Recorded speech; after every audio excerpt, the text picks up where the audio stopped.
What is going on, everybody? Welcome back to another video on Electric Talks. Hopefully you guys are having a great day whenever you guys are seeing this. So I've got a lot of questions over not even the last few months, but really over the last few years, ever since I started doing calorie challenges, like how I prepare for them, what my week looks like before, what my days look like before, what I eat, what I don't eat, what I drink, what I don't drink, what I supplement with, all that different type of stuff.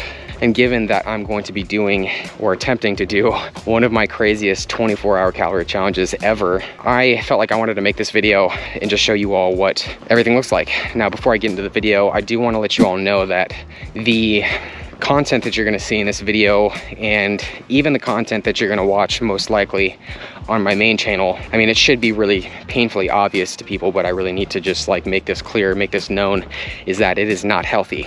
And I do not recommend people do anything that I do. Like, calorie challenges they're awesome. People really enjoy them, but they take a lot out of me and they are very taxing on the body. But I definitely know what's too much. I always joke when I say this, but I am a professional idiot when it comes to food, at least. So now that I've gotten that out of the way, I'm going to be attempting to consume 24 hours. I wish it was only 24 calories. Tomorrow, I'm gonna be attempting to consume 50,000 calories within 24 hours. So yeah, that is a lot of calories. A few years ago, I took down a little over 40,000 calories in a day, and that was pretty terrible, not gonna lie. And since then, I've done a handful of really big calorie challenges that have been close to that amount, but I haven't gone over the 40,000 mark in 24 hours. The plan of attack for tomorrow is that I'm going to be eating a lot of food, but I'm really going to be very specific as to what types of food that I eat.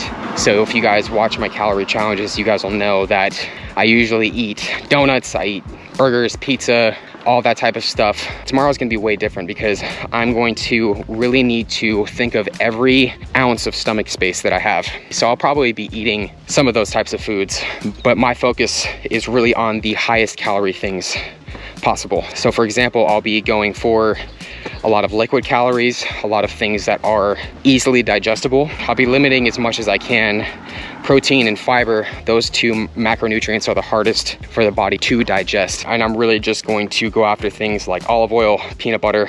After that, I'd say lactose and sodium are secondary enemies. Those really mess me up. So I'm gonna try to keep those to a minimum as well. Now, my best friends tomorrow are going to be olive oil, peanut butter, to be honest, any sort of energy dense liquid that I can find, trail mix, nuts, any of those types of things. I also have a restaurant challenge planned, which is something I don't think I've ever done in a calorie challenge before. It's either gonna go really well or really terrible, but we'll see what happens. Now, it's important to know that I don't just wake up and try to take down 50,000 calories in a day. I do a lot of preparation for my calorie challenges. So what I mean by that is the past week, probably about a little over a week, I've tapered down my calories, stepped up my training a little bit more, which by doing that, I get a little bit more depleted and I get a little bit leaner. I don't really weigh myself very often, but I generally walk around at around 165 pounds, and I weighed in at just around 160 pounds. So I'm right where I want to be. Now, the whole reason for going into these depleted is so that I go into them hungrier. Now, when I say hungrier, yes, I do mean actually hungrier, but when I'm leaner, and even just a pound or two, or even 5 pounds, or whatever it is, I can actually consume more calories. And I won't get super specific with this. If you guys want me to make more videos like this, I will talk more about this, but it is a fact that if you have more fat on you, especially in your abdominal region, the amount of space that your stomach can expand is way less. So that's the main reason why I like to go into these a little bit lighter than I usually am. So given that I'm gonna be trying to eat 50,000 calories tomorrow, today I'm on pretty much a liquid diet, which means that all my calories are going to be coming from liquid. Now, my whole reason for that is because I want as little food as possible left in my GI tract when I do these challenges. The plan tomorrow is I'm gonna wake up super early. This will probably be the earliest I've ever woken up to film, but I'm gonna wake up at around 4 and then start training, hopefully be done by around 5 to 6, and then get into it. It's one of the few challenges where I'm actually going to be staying up for the full 24 hours, because I'm gonna need that full 24-hour span to hopefully get this all done. This is going to be insane, but we'll see what happens. Alrighty folks, so since this is the video where I am showing you guys what I do to prepare for really large calorie challenges, I need to also point out the fact that 50% of the battle is coming into these prepared to take on that many calories. So in order for that to happen, my body needs to be prepared for all the calories. So I figured I would show you guys what I do, mainly supplement wise, in order to get my body into that type of state. If you guys haven't watched any of my normal vlogs on this channel before, I usually have a day, one day every week that I get all my vitamins in my vitamin container, and that's today. So strange coincidence. A lot of what you guys see on the table right now are supplements that I take day to day. For example, this iron supplement right here is something that I take day to day.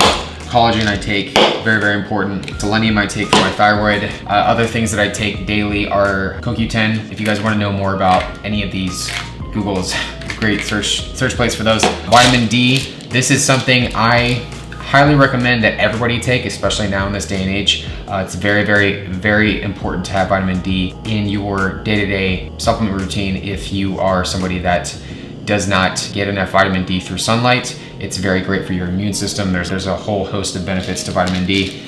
So I take that. I take tyrosine too. This is great for mental alertness. I like to take about 1,000 milligrams when I wake up. Helps jumpstart my day. Now we move on over to the very important things. Okay, so the first thing that I cannot stress enough about in general is a probiotic. I can go on a huge tangent right now, and I really need to make a video dedicated strictly to digestion, but our microbiomes are so diverse. Essentially, we have tons of bacteria in our gut. And if you're used to eating a lot of not so good food on a very frequent basis, you're going to have a lot of bad bacteria in your gut, which is not good. And even if you're somebody like myself who once a week eats a lot of not so good food and the next days out of the week eats a lot of pretty good food, you can still have bad bacteria in your gut. So what I would recommend for everybody to do is to find a good probiotic. I've been using this one. It's 100 billion CFUs. I mean, it's been working well for me. You know, for me, I find that even if I'm eating sauerkraut or kimchi, any fermented foods on a frequent basis, I still feel better when I supplement with a probiotic. So I take one of these a day. It's usually with my first meal of the day, which is usually dinner. Next, this is another probiotic that I've actually really found works really well for me. The P3OM from BioOptimizers. The main probiotic in it is Lactobacillus, I don't even know how to say this, Lactobacillus plantarum. There have been studies with this particular strain that have found that it helps people absorb iron a little bit better. I saw in one study, so if I can remember, I'll be sure to put that down below. But yeah, I was like, that's really cool. So I decided to start supplementing with that. The other thing that I have been taking on and off is berberine. Berberine is something that actually helps with blood sugar control. I have been using this off and on. The other thing I would say is probably one of the most important things for me, and something that I've actually found a tremendous difference with, is taking a good, decent fish oil. So this is the Viva Naturals Omega-3. It's about 1,400 milligrams of EPA, 480 milligrams of DHA in this, which is 2,200 milligrams in total. As somebody that does take in a lot of not so good foods, I realized I was getting a ton of omega-6 fatty acids. Ideally, there needs to be a balance between your omega-6 and your omega-3. For me, I found I was getting such a high amount of omega-6s to such a low amount of omega-3s that I was dealing with a lot of inflammation, brain fog, a lot of just not so good things were happening when I wasn't supplementing with a quality omega-3 supplement. And I just want to clarify too, I have no affiliation with any of these brands at all. I've just found that this was the best quality fish oil. So once I started supplementing with this, I did find that a lot of my inflammation that I got went down significantly. When I say inflammation, I'm mainly talking about inflammation that I see from my training and just my day-to-day life. So once again, if you guys are gonna invest in something, definitely look into a probiotic and a good quality omega-3 supplement. These other two things I wanted to put in here, because I get asked about these a lot, is Pepto-Bismol in Tums. And I just have to say this right now, I usually put these in my videos just for the comedic effect. When you're eating thousands of calories of sodium, fat, carbs, you can take an entire bottle of Pepto-Bismol, which I wouldn't recommend any of you do, and you can take an entire bottle of Tums but you're still going to deal with really terrible acid reflux. You're still gonna deal with terrible digestion, and you're gonna deal with a lot of problems. So yeah, these are just really just to get a laugh out of you guys. I keep them on hand in my daily life if I ever need them, which I really don't, but I thought I would just throw those in there.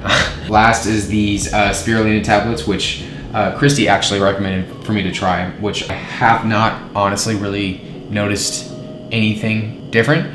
They do help with your immune system. You know, I haven't gotten sick, so that's cool. So I keep those there, and then I also take glucosamine for my joints. That's pretty much everything, folks. I feel like this video I wanted this to be an informative video because I get asked this a lot. I get asked a lot about like how I prepare for things like this. Now, if you guys like this video and if you guys want to see a post like what I do after Calorie Challenges video, be sure to let me know down below in the comments. And once again, I hope this has been informative, and I will see you guys in the next Electric Talks video.